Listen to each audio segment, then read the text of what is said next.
ترانه پدرود سفر ایوب زاده محزون.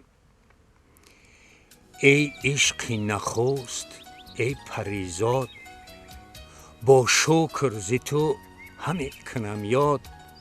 دنیای دلم ز توست آباد، از توست مرا بهشت ایجاد. یک لحظه بیا بکن مرا شاد، دادند ببین که عمر برباد.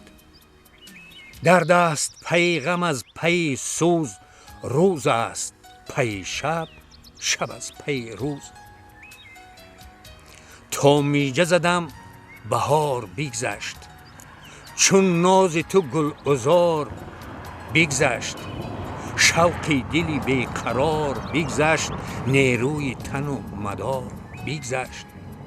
این عمر در انتظار بگذشت، کاری دل از اختیار بگذشت.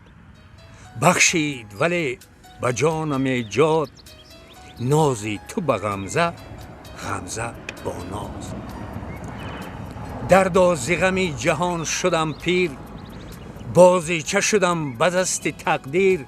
ای یار عزیز دستی من گیر، زود آی مکن دم تو تأخیر.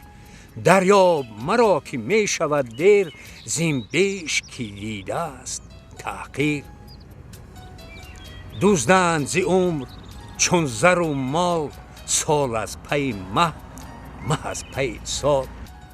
این پای بماند از دویدن، مرغی هوس از هوس پریدن.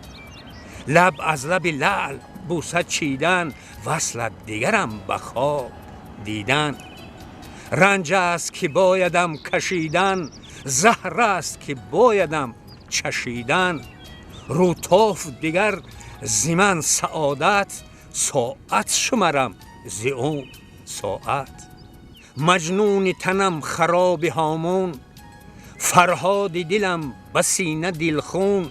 ماننده من به زیر گردون، دل ریشتر کجاست محزون.